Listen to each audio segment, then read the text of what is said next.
99X, it's the Morning X, Barnes and Leslie. Lately, I've been a punchliner, Fram, big time. I'm like all into it.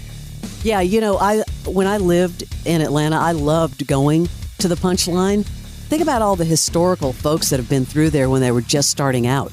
Legends. That's where legends are born. Here's one coming up in February. You might want to grab your tickets quickly. I'll give you a little teaser, and then we're going to talk to her. Check this out. This is Leslie Liao. I'm probably not going to find my dream man, and it's fine. I had way too many things on the checklist for this perfect person. It's not realistic. You got to let things go off the checklist. It's just like house hunting. You're not going to get all your must-haves in one place, right? You got to sacrifice something. It's either location or size. Do you know what I mean? If it's big, I'm going to drive far for it if it's big. Do you get it? You got to be realistic now, okay? You're going to end up in a place with a lot of wear and tear, right? And you're going to meet this house and be like, what did the previous owner do to this place? What kind of damage do I got to live with? This place is a mess. That's funny stuff. Ladies and gentlemen, please welcome Leslie Liao to the Morning X. Hey, how are you, Leslie? I'm good. How are you? And thank you for calling me a future legend. Future legend? It's me, the future legend, Leslie Liao. And now I have two Leslies. It's Barnes, Leslie, and Leslie. I know, it's the Leslies. You have got this sexy morning show voice going on. Did you ever do radio? You're like, good morning. Hey. Okay, I so appreciate this because I never have done morning radio, but people tell me I have more of the nighttime radio. Oh, you could be the sex show. Yeah. The sex show? Come on, Barnes. You're like the sex calls. Yeah, late at night they have the sex calls. You're like, caller, you're on. Hi, Barbara. I know. It's like those callers who call with those inappropriate yes. love sex questions. I'm like, is this real? Is this really a question?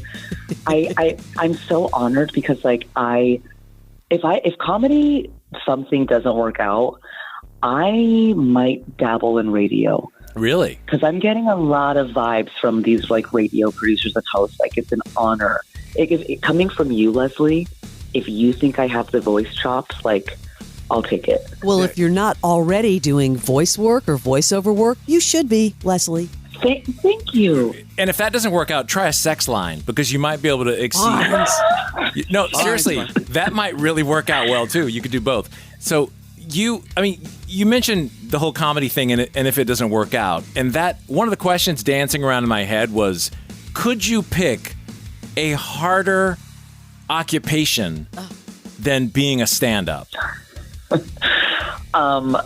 Honestly, let's say this is how stand-ups love it.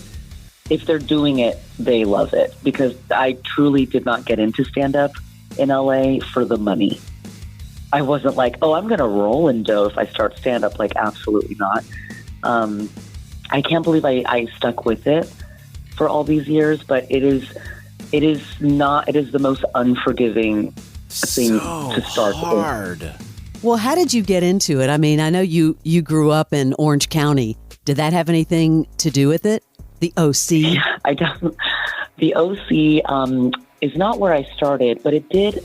Growing up in Orange County, I have immigrant parents, and I think when I grew up with there's a lot of Asian kids like me, and then there was a lot of not Asian kids, so I immediately felt a tad out of place. And I don't think I used humor as a defense mechanism. I hear a lot of comics say maybe they were bullied and they made jokes to, protect themselves. I just wanted to connect with people. I just thought it was fun. I just liked being silly and making people laugh.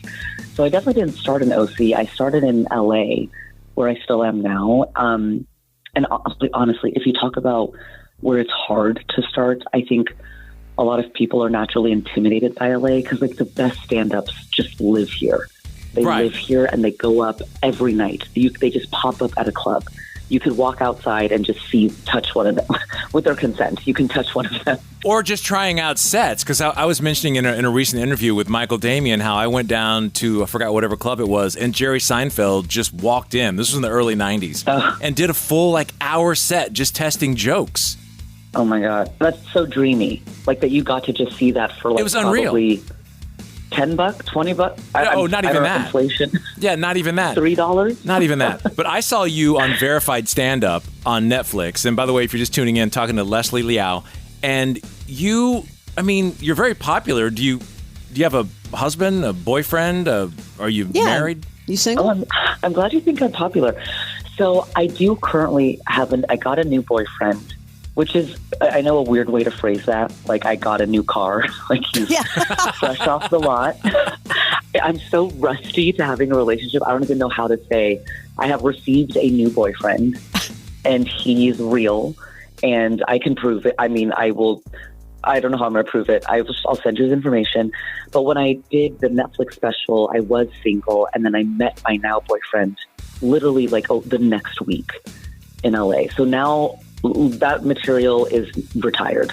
Wow. I have so much material about being single, and now I'm constantly asking his permission if I can joke about something he said. So it's different now. Is he a funny person? He's totally funny, but he's unintentionally funny, which is a version of funny that I love. Like, he says things, and he's not like Seinfeld, like, oh, here's a nice bit I'm working on. Like, he just will say things that I'm like, did you really just, like, you know how couples we always debate what we're going to eat 3 times a day. Yeah. It's just, what do you want to eat, sweetie? Like, it's a little mini debate. He'll just say funny stuff like, I one morning I was really full still from dinner before, which is a sad feeling to wake up full from dinner. So I didn't really want to have a big breakfast, but he did. And he just says stuff like, no, I understand why you're still full, because you ate way more than I did last night. Way to go. And I'm like, hey, way to go. Is that something you should say to your girlfriend first thing in the morning? Do you want to consider that a blooper and start over? Or do you really want to say that? It's unintentional. He's like the sweetest. That's perfect, funny. But he's dreamy, but he says stuff. I love that you mentioned this in an interview where you're kind of treating yourself like an athlete, which I think every profession should do. In what regards? As far as your exercise regimen, what you put in your body. I mean, I weirdly have an athlete mentality, but with none of the physical skill. But I have the mentality. I think like one. It's really all you. You have to show up, or else what are you going to say? You can't say you do stand-up and not really commit to it and do it. So I just kind of pretended like I was LeBron. I was like, what would LeBron do? Would he skip the open mic tonight, or would he go and commit to it? Like, would he be inspired by other athletes, or would he be secretly jealous of them? Like, also, like, it's very physical. I mean, I'm not like doing physical bits, but like, I have to stay up there and focus and be alert, and I want to have stamina. So when I thought of it that way, I was like, okay, what would LeBron eat and drink? Like, protein, fat, fiber. I just started thinking about like if I treated my body and mind like I was an athlete, I bet I'd be super sharp on stage. That's really smart. Well, now that you've got all this newfound popularity and we've discovered that now you have a boyfriend, I mean, do you ever get like ex-boyfriends before you were getting this fame that like show back up? They pop up in your DMs, they call. I mean, it's funny. Like, I think about my exes and looking back, like they have been very cordial when they reach out, but I think there's an element of dating where, in a weird way, I think both people walk out better when they leave a relationship. Like, you learn a little new recipe, like you kind of have a different style, you dress better. Like, one of my exes like started to use face lotions, which was a huge achievement.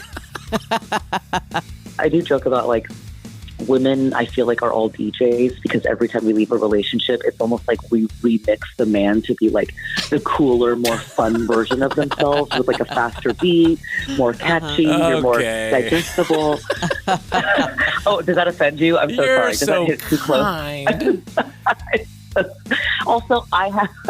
So your ex-boyfriends, they should be, feel like they're honored that they got a remix. I hope they feel honored and more popular and cool. But to be fair, I've also come out better. I don't want to make it all, I fixed them. But you know those relationships. You've seen the guy who gets out of a relationship and you're like, oh, his clothes match now. What a stud, Good for him. All of a sudden, he's got a stylist. That's funny stuff. I know. All right, Leslie, we look forward to seeing you in the new year, February 8th, at the Punchline. You can get your tickets on the Punchline's website. Leslie Liao, thank you very much.